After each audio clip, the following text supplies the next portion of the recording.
북한 비의회부 대외정보국에서 25년간 일했던 한 부국장이 자신이 그토록 줬던 배신자 명단에 직접 자기 이름을 올리기로 결심했습니다. 그는 누구보다 탈출 경로와 추적 방식을 완벽히 알고 있는 사람이었습니다.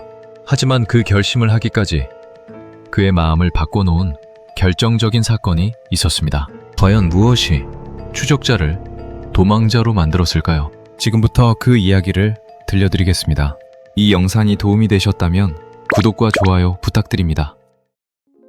25년 동안 북한 고위층의 이탈을 추적한 대외정보국 부국장이 있습니다. 배신자들을 추적하면서 그는 배신을 이해하기 시작했어요. 그리고 결국 자신도 그 기록에 이름을 올렸습니다. 지금부터 김정은을 버린 자들의 배신 기록을 공개합니다. 배신이라는 단어를 저는 정말 많이 썼습니다. 보고서에서요. 25년 동안 저는 수없이 많은 보고서를 작성했는데 그 보고서들 안에 배신이라는 단어가 정말 자주 등장했어요. 누가 배신했는지, 어떤 방식으로 배신이 이루어졌는지, 그 배신의 규모가 어느 정도인지. 그런데 이제 저도 그 배신의 목록에 들어왔습니다. 저를 성우라고 불러주십시오. 현재 49이고 평양 출신입니다. 저는 국가안전보위부 대외정보국에서 부국장으로 일했습니다. 25년이었어요. 대외정보국이 어떤 곳인지 먼저 설명드릴게요.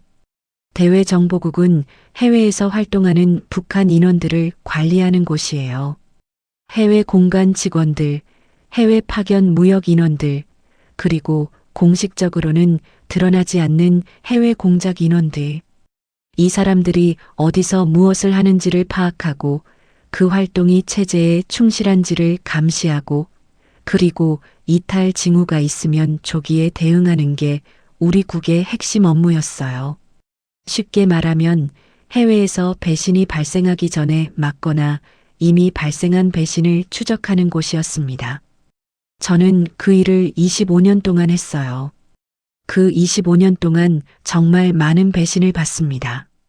고위 외교관이 임지에서 이탈한 경우, 해외 무역 인원이 자산을 가지고 잠적한 경우, 그리고 더 충격적으로는 해외 공작 임무를 수행하던 인원이 임무를 포기하고 상대 진영으로 간 경우까지요.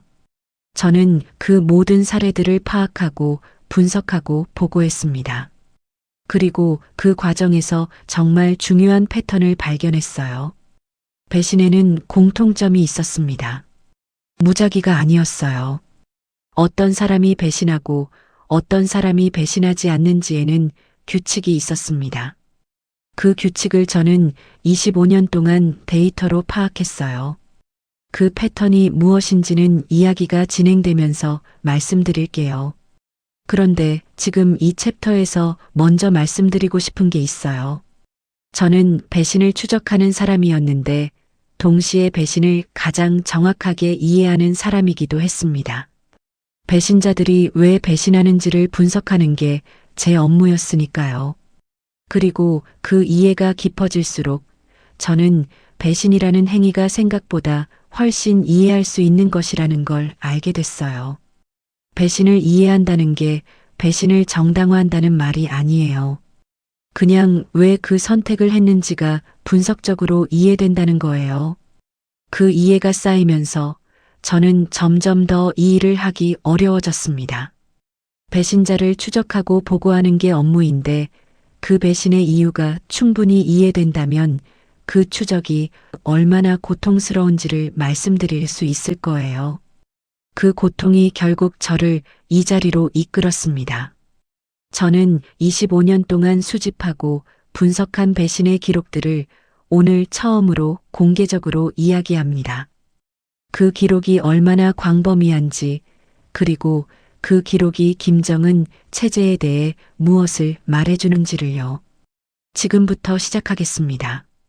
배신의 패턴이 있다는 말을 드렸는데 그게 어떤 패턴인지 오늘 말씀드릴게요.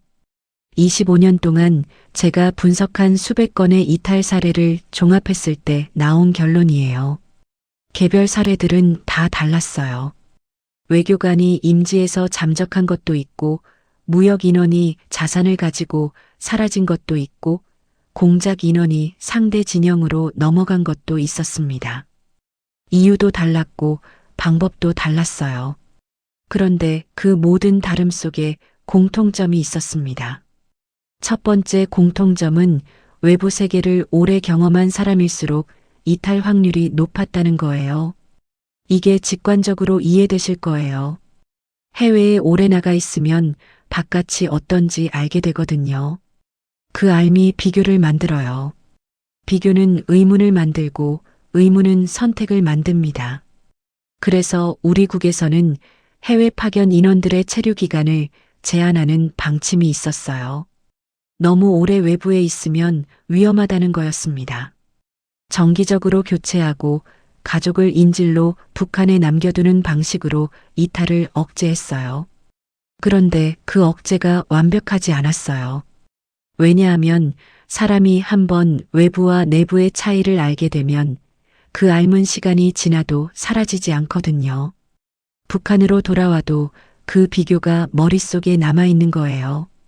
그리고 그 비교가 내부에서 어떤 상황과 결합되느냐에 따라 행동으로 이어질 수 있었습니다. 두 번째 공통점은 개인적인 위기 상황이 이탈의 촉매가 됐다는 거예요. 단순히 외부를 경험했다는 것만으로 이탈하는 사람은 드물었어요. 대부분의 경우 어떤 개인적인 위기가 있었습니다. 숙청 위험, 가족 문제, 재정적 어려움, 혹은 업무상 실책으로 인한 처벌 위기. 그 위기가 이탈을 결심하게 만드는 마지막 계기가 됐어요. 이게 무슨 의미냐면 이탈 방지의 핵심은 외부 경험을 막는 것보다 내부에서의 위기를 만들지 않는 게 더 중요하다는 거예요. 그런데 숙청을 반복하는 체제에서 개인적 위기가 생기지 않는 건 불가능했습니다. 세 번째 공통점이 가장 충격적이었어요. 이탈자들의 직급이 점점 높아지고 있었습니다. 초기에 제가 이 일을 시작했을 때 이탈자들은 대부분 하급 인원이었어요.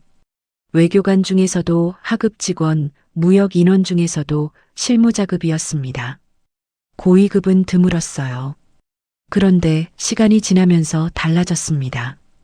이탈하는 사람들의 직급이 올라갔어요. 대사급 외교관, 고위 무역 책임자, 그리고 군 관련 인원까지 포함되기 시작했습니다. 저는 그 추세를 그래프로 만들어서 분석했어요. 연도별로 이탈자들의 평균 직급을 표시했는데 그 선이 완만하게 올라가고 있었습니다. 이 추세가 무엇을 의미하는지 아세요? 고위층일수록 더 많은 것을 알고 있어요. 그리고 더 많이 아는 사람일수록 이 체제의 실체를 더 정확하게 파악하고 있어요. 그 파악이 결국 이탈로 이어지는 거였습니다. 가장 충성스러워야 할 사람들이 가장 많이 이탈하기 시작한 거예요. 저는 그 분석 결과를 보고서로 작성해서 위로 올렸습니다. 그런데 그 보고서에 대한 반응이 예상과 달랐어요. 위에서 원한 건 그 추세에 대한 대응책이었어요. 어떻게 하면 고위층 이탈을 막을 수 있느냐는 거였습니다. 그 이탈이 왜 생기는지에 대한 분석은 관심이 없었어요. 저는 그 반응을 보면서 정말 씁쓸했습니다. 이탈의 원인을 해결하지 않고 이탈 자체를 막으려는 건 열이 나는 사람의 체온을 낮추는 데만 집중하는 거예요. 왜 열이 나는지를 치료하지 않으면 열은 계속 나거든요. 그리고 저는 그 원인이 무엇인지를 너무 잘 알고 있었습니다. 네 번째 공통점이 있었는데 이건 이탈 방식에 관한 거였어요. 이탈의 방식이 점점 더 치밀해지고 있었습니다. 초기의 이탈들은 상대적으로 단순했어요. 그냥 임지에서 사라지거나 해외여행 중에 귀환하지 않는 방식이었습니다. 그러니까 추적하고 막기가 어렵지 않았어요. 그런데 시간이 지나면서 이탈 방식이 달라졌어요. 정말 치밀하게 준비된 이탈들이 나타나기 시작했습니다. 어떤 경우는 이탈 의도를 수년에 걸쳐 숨기면서 준비한 사례도 있었어요. 겉으로는 완벽하게 충성스러운 모습을 보이면서 속으로는 이탈을 준비하는 사람들이요. 그 사람들이 어떻게 그렇게 오래 숨길 수 있었냐고요. 그게 이 체제가 만들어낸 결과예요. 충성을 퍼포먼스로 표현하는 훈련이 잘 돼 있는 사람들이 그 퍼포먼스를 이탈 준비에도 활용한 거예요. 저는 이 네 가지 공통점을 정리하면서 한 가지 결론에 도달했습니다. 배신은 개인의 도덕적 문제가 아니에요. 배신은 시스템의 실패예요. 그 사람들이 왜 배신했는지를 보면 거의 대부분 시스템이 그들을 배신으로 몰아넣은 거였습니다. 너무 많이 알게 됐고 개인적 위기에 처했고 더 이상 충성의 이유를 찾을 수 없게 됐어요. 그 사람들한테 선택지가 있었다면 달랐을 거예요. 선택지가 없는 상황에서 선택을 강요받으면 남은 선택지 중 가장 나은 것을 고르게 되는 거거든요. 저는 이 결론을 보고서에 직접적으로 쓰지는 않았어요. 쓸 수 없었거든요. 그 결론이 이 체제를 비판하는 내용이니까요.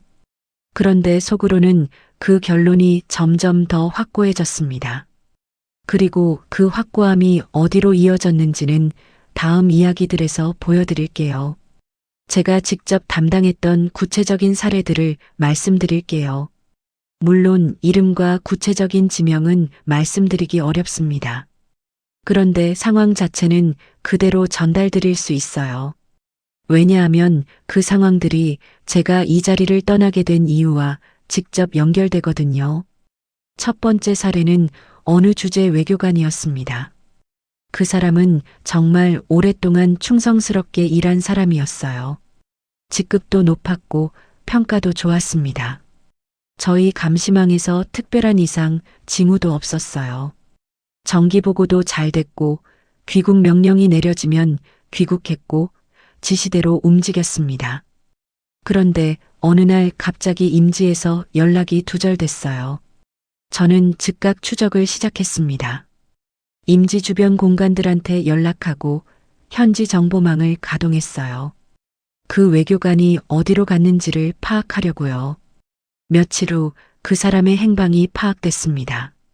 제3국을 통해 한국으로 가는 과정에 있었어요. 저는 그 이탈이 얼마나 철저하게 준비됐는지를 역추적했습니다. 결과가 놀라웠어요. 최소 2년 전부터 준비된 이탈이었습니다. 그 기간 동안 이 사람은 아무런 이상 징후를 보이지 않았어요. 보고도 정상적으로 했고 행동도 완벽하게 충성스러웠습니다. 그러면서 내부에서는 이탈 준비를 차근차근 진행했어요. 2년이에요.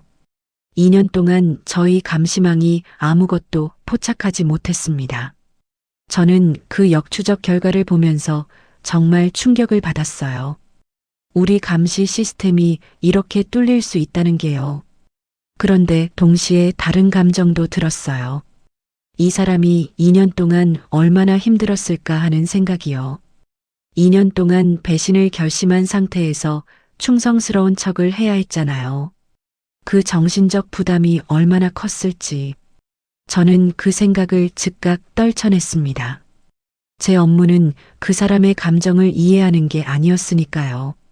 두 번째 사례는 더 직접적으로 저한테 충격을 줬습니다. 어느 고위 무역 책임자가 있었어요. 이 사람은 제가 개인적으로 알고 있는 인물이었습니다. 직접적인 교류는 많지 않았지만 같은 시기에 비슷한 업무권에서 일했던 사람이었어요. 그 사람이 이탈했다는 정보가 들어왔을 때 저는 정말 놀랐습니다. 가장 최근에 그 사람을 봤을 때 아무런 이상이 없어 보였거든요. 표정도 평소와 다르지 않았고 대화 내용도 특이한 게 없었습니다.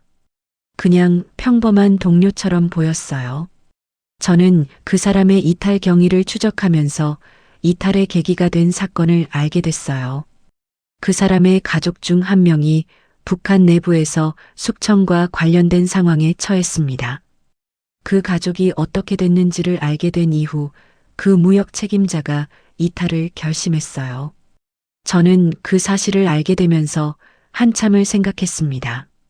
연자제가 이탈을 막는 목적으로 활용된다는 건 알고 있었어요. 가족을 북한에 남겨두는 게 인질 역할을 한다는 거죠.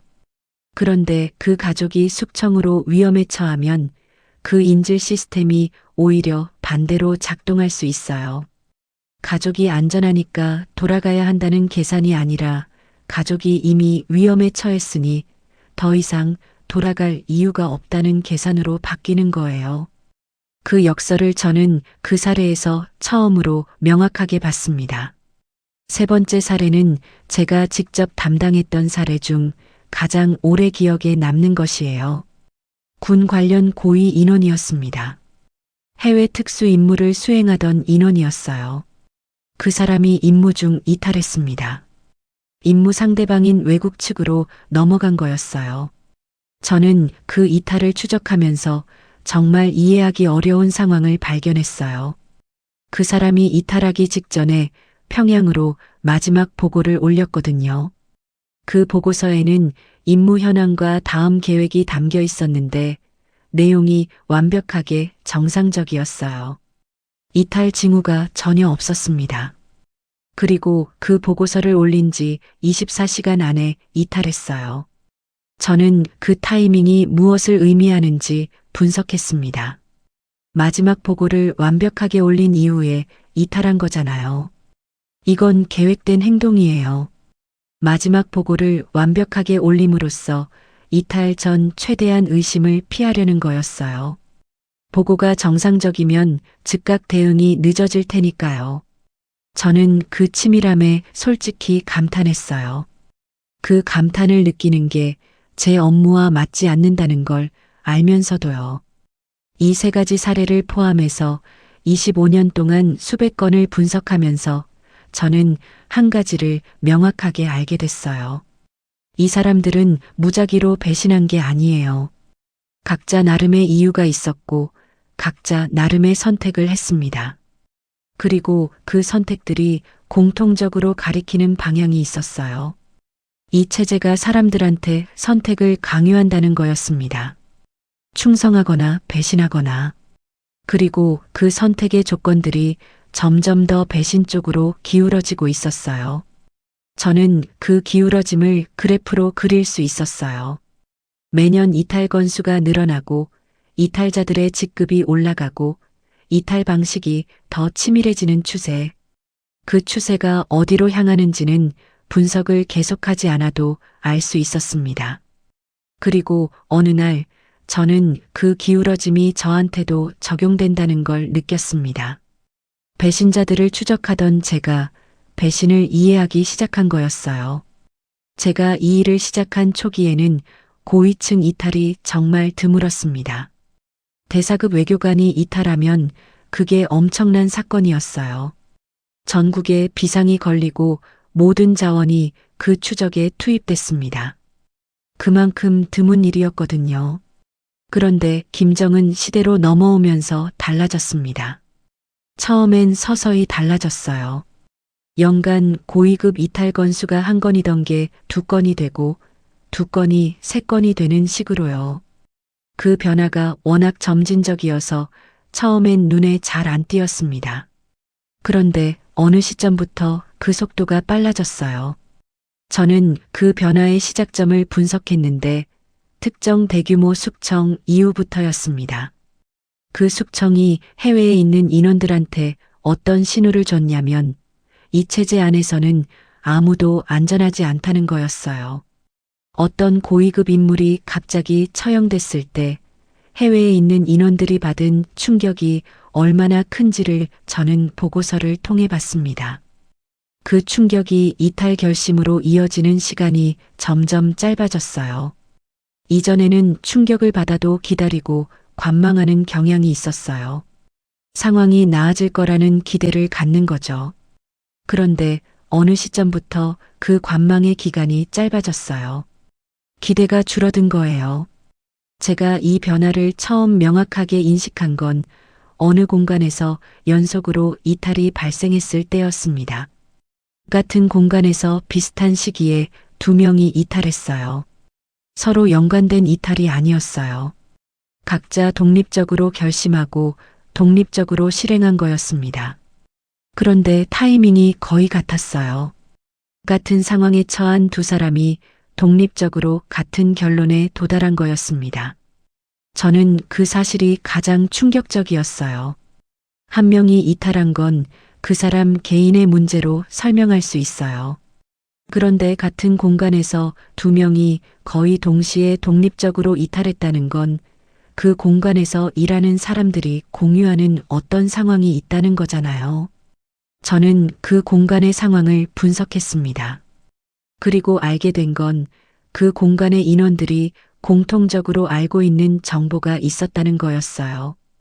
본국에서 일어나고 있는 특정 상황에 대한 정보였는데 그 정보가 해외에 있는 사람들한테 어떤 계산을 하게 만들었습니다. 돌아가면 어떻게 될 것인가라는 계산이요. 그 계산의 결과가 두 사람 모두 이탈이라는 결론으로 이어진 거였어요. 저는 이 분석 결과를 보고서로 올렸어요.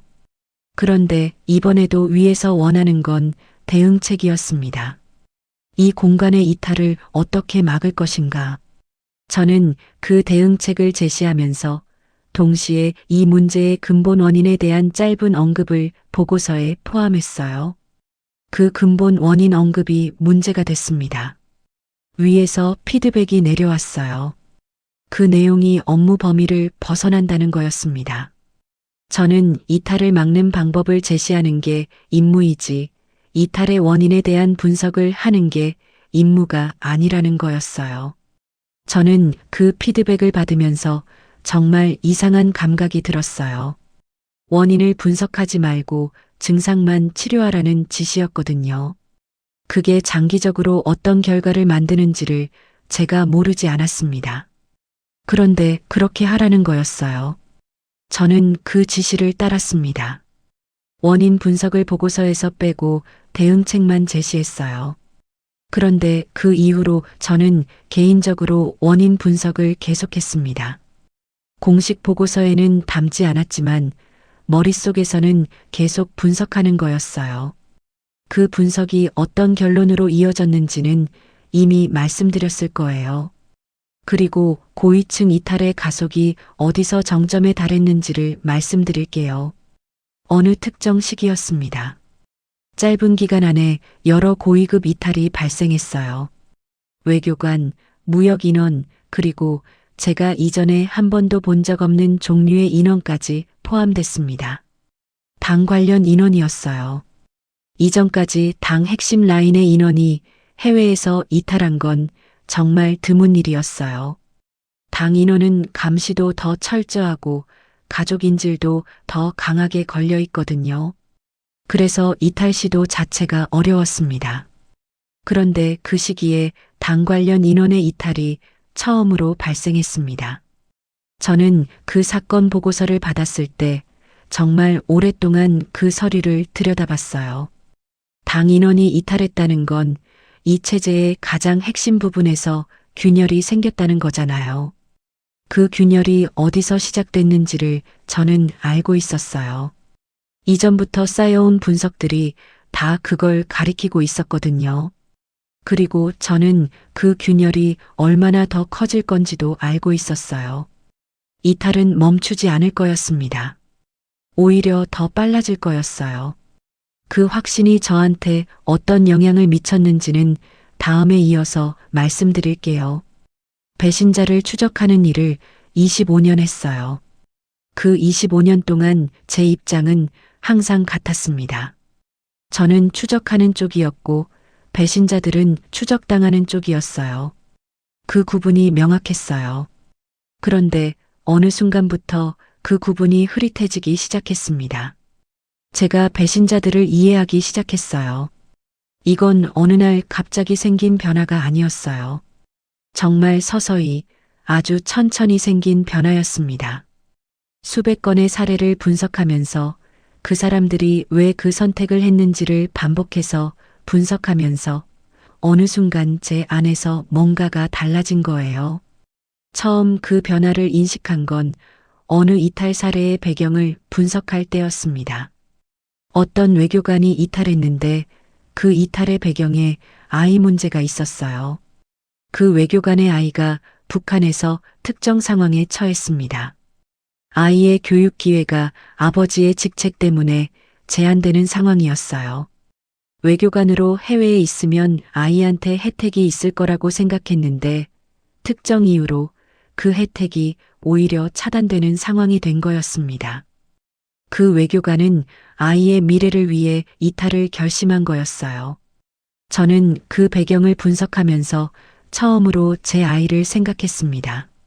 저한테도 아이가 있어요. 그 아이가 어떤 미래를 살게 될지를 저도 생각해 본 적이 있었거든요.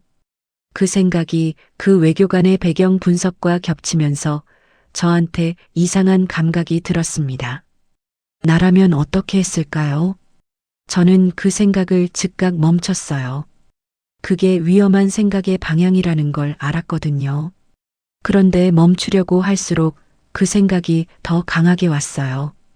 그 이후로 사례를 분석할 때마다 비슷한 경험을 하게 됐습니다.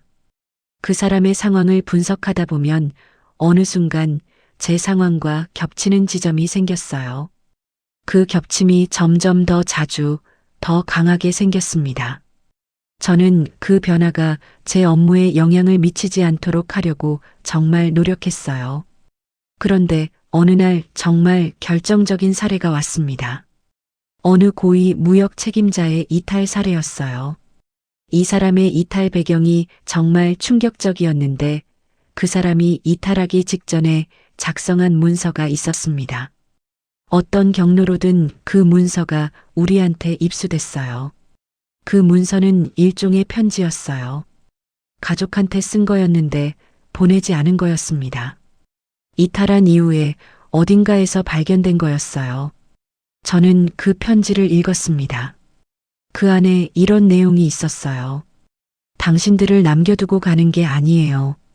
당신들이 더 안전한 곳에서 살 수 있도록 길을 만들러 가는 거예요. 용서해줘요. 저는 그 문장을 읽으면서 정말 한동안 움직이지 못했어요. 그 사람이 가족을 버린 게 아니라는 거잖아요. 가족을 위해 간 거라는 거잖아요.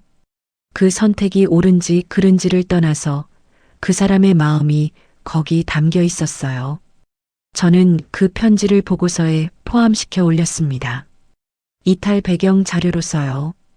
그런데 그날 밤 저는 그 편지 내용이 계속 머릿속에서 맴돌았어요. 용서해줘요. 그 말이 얼마나 무거운 말인지를 저는 생각했습니다. 그리고 그 이후부터 저는 이 일을 하면서 이전과 다른 감각을 느끼기 시작했어요. 이탈자를 추적하는 게 아니라 그 사람들의 이야기를 기록하고 있다는 느낌이요. 이탈을 막는 게 아니라 이탈의 이유를 이해하고 있다는 느낌이요. 그 감각의 변화가 제 업무 방식을 바꿨어요. 이전에는 이탈자에 대한 보고서를 쓸 때 최대한 빠른 대응 방안을 중심으로 썼어요. 어떻게 추적하고 어떻게 막을 것인가를요. 그런데 이후부터는 보고서에 배경 분석이 점점 더 많아졌어요. 왜 이탈했는지, 어떤 상황이 이 결정을 만들었는지 그 내용들이 늘어났습니다. 그 변화를 위해서 눈치챘어요. 어느 날 상급자가 저를 불러서 말했습니다. 성호 동무 최근 보고서 방향이 달라졌소. 배경 분석보다는 대응에 집중해 주시오. 저는 알겠다고 했습니다. 그런데 실제로는 달라지지 않았어요. 아니, 더 정확히는 달라질 수가 없었어요. 제가 보는 것들이 제 안에서 이미 다른 방향으로 처리되고 있었으니까요. 배신자를 추적하는 사람이 배신을 이해하기 시작하면 어떻게 되냐고요. 저는 그 답을 이제 알게 됐어요. 그 이해가 결국 자신도 같은 선택을 할 수 있다는 가능성을 만들어내는 거예요. 저는 그 가능성을 25년 만에 처음으로 진지하게 생각하기 시작했습니다. 제가 배신을 이해하기 시작했다고 말씀드렸는데 그 이해가 구체적인 계기와 만나면서 결심이 됐어요. 그 계기가 세 가지 있었습니다. 첫 번째 계기는 업무상의 변화였어요. 어느 날 제가 담당하던 특정 이탈건의 추적 권한이 갑자기 다른 팀으로 넘어갔습니다. 이유 설명 없이요. 그냥 어느 날 그 건을 더 이상 담당하지 않게 됐어요. 저는 처음엔 업무 조정이라고 생각했어요. 이런 일은 가끔 있거든요. 그런데 그 이후로 비슷한 일이 반복됐습니다. 제가 오래 담당해온 건들이 하나씩 다른 팀으로 넘어가는 거였어요. 저는 그 패턴을 분석했습니다. 그리고 파악한 건 넘어가는 건들의 공통점이었어요. 제가 배경 분석을 심도 있게 한 건들이었습니다. 즉, 제가 이탈의 이유를 이해하는 방향으로 분석한 건들이요. 그 건들이 제 손에서 빠져나가고 있었어요. 이게 무슨 의미냐면 누군가 제 업무 방향을 보면서 저에 대한 의심을 갖기 시작했다는 거였습니다. 이탈자를 추적해야 할 사람이 이탈을 이해하는 방향으로 가고 있다는 게 포착된 거죠. 두 번째 계기는 더 직접적이었어요. 어느 날 동료 한 명이 저한테 조용히 말했습니다. 성우 동무 위에서 동무 이야기가 나왔소. 동무가 최근 업무 태도가 달라졌다는 이야기가요. 저는 그 말을 듣고 이미 알고 있는 내용이라는 걸 느꼈어요. 예상했던 방향이었거든요. 어떤 방식으로요? 동료가 말했습니다. 동무가 추적 대상들한테 너무 이해적인 시각을 갖는 게 아닌가 하는 이야기요. 이해적인 시각. 그 표현이 정확했어요. 저는 그 동료한테 고맙다고 했습니다. 그리고 아무렇지 않은 척 대화를 마쳤어요. 그런데 그날 집에 돌아오는 길에 저는 정말 오래 생각했습니다. 이제 저도 감시 대상이 됐다는 거잖아요. 배신자들을 추적하던 제가 이제 추적당하는 위치에 가까워지고 있었습니다. 세 번째 계기가 모든 걸 확실하게 만들었어요. 어느 날 제가 오랫동안 담당해온 특정 이탈건의 최종 처리 결과가 내려왔습니다. 그 이탈자에 대한 처리 결과요. 저는 그 처리 결과를 보면서 정말 오래 앉아 있었어요. 그 처리가 그 이탈자 본인뿐 아니라 북한의 남은 가족까지 포함됐습니다. 직계 가족 전체가 연루된 거였어요. 저는 그 명단을 보면서 그 이탈자가 쓴 편지 내용을 다시 떠올렸어요. 당신들을 남겨두고 가는 게 아니에요. 당신들이 더 안전한 곳에서 살 수 있도록 길을 만들러 가는 거예요. 그 편지를 쓴 사람은 가족을 지키려고 떠났는데 그 가족이 지금 처벌을 받고 있는 거잖아요. 저는 그 처리 결과를 보고서에 확인 서명을 해야 했습니다. 제 업무였으니까요. 저는 그 서명을 하면서 처음으로 이 업무를 더 이상 할 수 없다는 생각이 들었어요. 단순한 생각이 아니었습니다. 확신이었어요. 그날 밤 집에 돌아와서 아내한테 말했어요. 여보, 이 일을 그만해야 할 것 같소? 아내가 저를 바라봤습니다. 언제부터 그런 생각이 들었어요? 저는 잠깐 생각했어요. 꽤 됐소. 그런데 오늘 확실해졌소. 아내가 고개를 끄덕였어요. 더 묻지 않았습니다. 그냥 제 옆에 앉아 있었어요.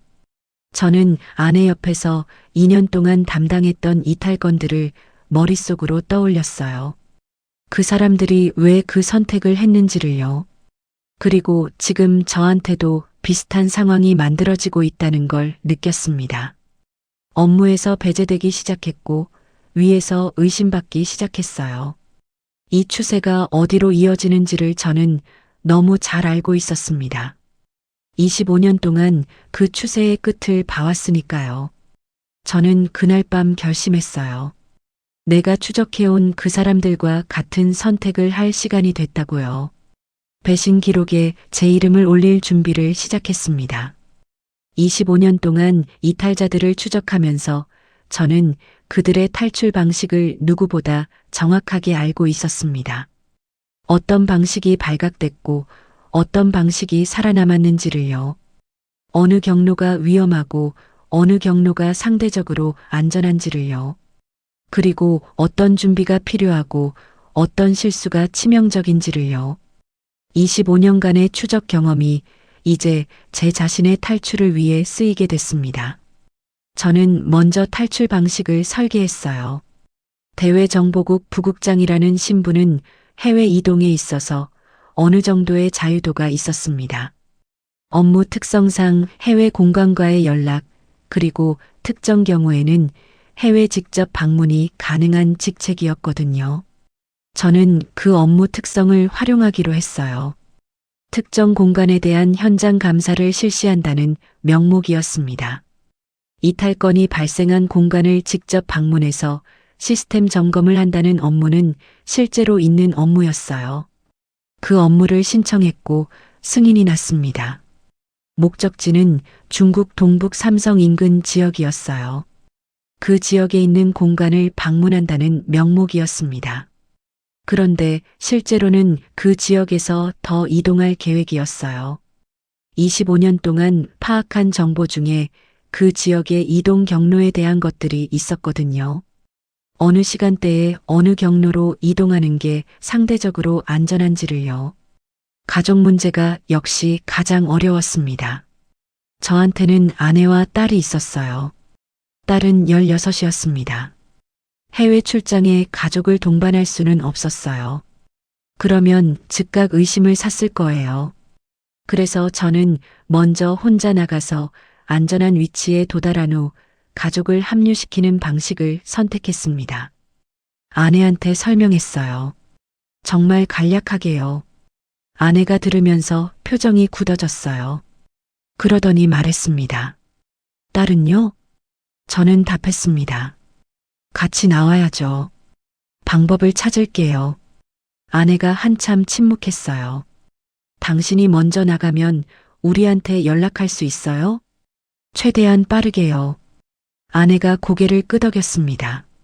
출발 전날 밤, 저는 정말 많은 것들을 생각했어요. 25년 동안 추적한 사람들이 떠올랐습니다. 그 사람들이 이 순간 어떤 감정이었을지를요. 지금 제가 느끼는 게 그 사람들이 느꼈던 것과 비슷할 거라는 생각이 들었어요.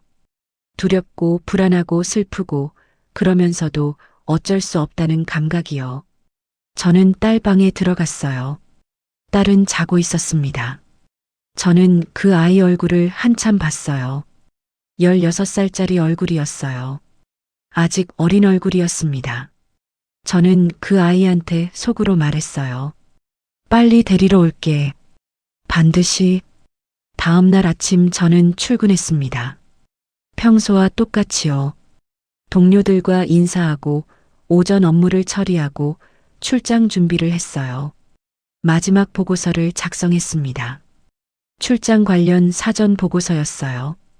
어느 공간을 방문하고 어떤 내용을 점검하며 언제 돌아오는지 모든 내용이 사실이었어요. 다만 돌아오는 부분만 없었지만요. 그 보고서에 서명하면서 저는 잠깐 멈췄어요. 이 서명이 제가 이 자리에서 하는 마지막 서명이었습니다. 25년 동안 수없이 많은 서명을 했어요. 이탈자 추적 보고서, 처리 결과 확인서, 대응 방안 승인서. 그 모든 서명들이 결국 이 마지막 서명으로 이어진 거였습니다. 저는 서명하고 사무실을 나왔어요. 공항으로 이동했습니다. 출국 심사에서 대외정보국 신분증을 제시했어요. 담당자가 확인하더니 통과시켜줬어요. 비행기를 탔습니다. 이륙하면서 창밖으로 평양이 보였어요. 그 도시에서 살아온 50여 년이 정말 짧게 스쳐갔습니다. 중국 동북 삼성 지역에 도착했을 때 저는 공간 방문 일정을 실제로 진행했습니다. 그게 중요했어요. 방문 기록이 남아야 했거든요.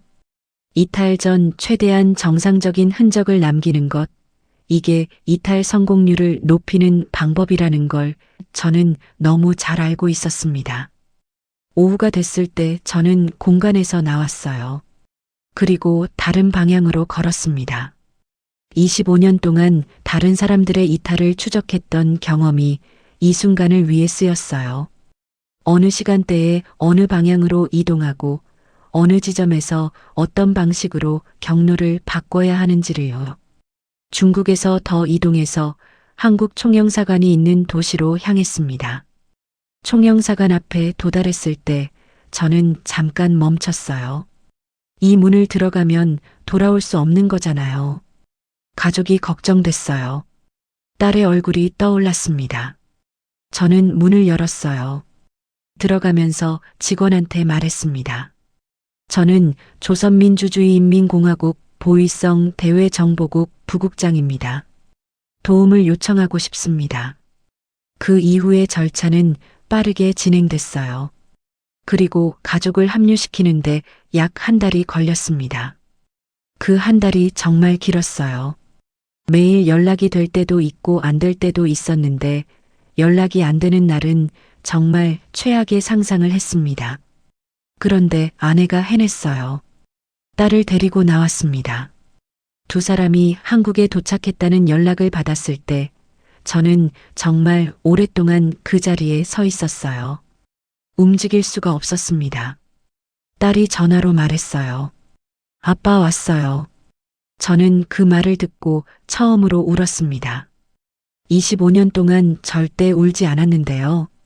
우리 셋이 한국에서 처음 만났을 때 딸이 저를 보더니 말했어요. 아빠 많이 늙었어요. 저는 그 말에 웃었습니다. 그 웃음이 한국에서 처음으로 진짜로 웃은 웃음이었어요. 한국에 온 지 1년이 넘었습니다. 딸은 한국 고등학교에 다니고 있어요. 처음엔 많이 낯설어 했는데 이제 친구도 생겼다고 합니다. 수학이 어렵다고 투덜거리는 걸 보면서 저는 정말 안도했어요. 이 아이가 이제 그런 평범한 고민을 할 수 있게 됐다는 게요. 아내는 저보다 훨씬 빠르게 적응했습니다. 그게 아내의 성격이에요. 어디서든 자리를 잡는 사람이거든요. 저는 오늘 마지막으로 드리고 싶은 말씀이 있습니다. 배신 기록은 계속 쓰여지고 있습니다. 제가 한국에 온 이후에도 북한 고위층의 이탈은 멈추지 않았을 거예요. 저는 확신합니다. 왜냐하면 제가 분석한 그 추세가 그냥 멈출 이유가 없거든요. 이탈의 원인이 사라지지 않았으니까요.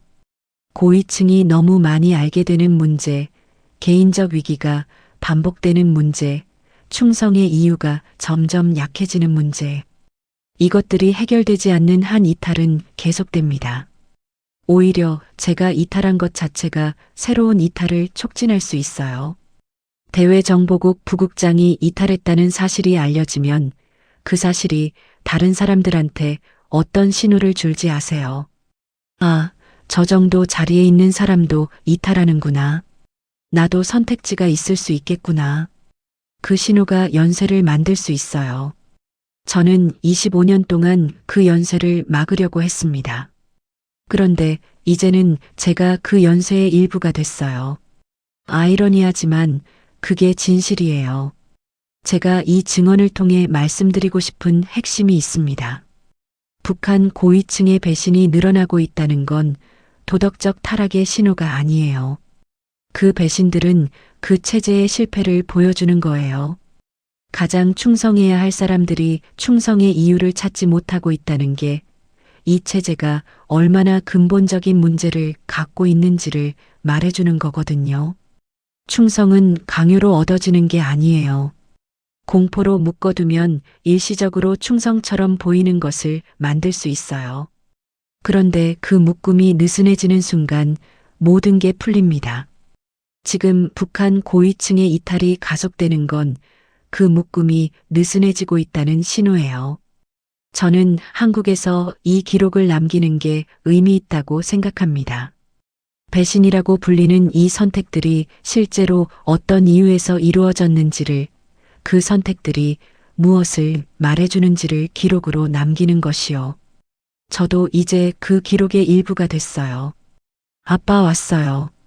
딸의 그 말이 저한테는 이 모든 게 옳았다는 확인이었습니다. 언젠가 통일이 되는 날, 저는 대외정보국 건물 앞에 서고 싶습니다. 그리고 그 건물에서 배신 기록이 더 이상 작성되지 않기를 바랍니다. 배신이 없는 이유를 만드는 게 배신을 막으려는 것보다 더 중요하다는 걸 이제는 알았으니까요. 오늘 이야기 끝까지 들어주셔서 감사합니다. 배신의 이유는 개인의 문제가 아니에요. 시스템의 실패입니다. 가장 충성해야 할 사람들이 충성의 이유를 찾지 못하는 것. 배신 기록은 지금도 계속 쓰여지고 있습니다. 이 증언이 여러분께 닿았기를 바랍니다. 감사합니다.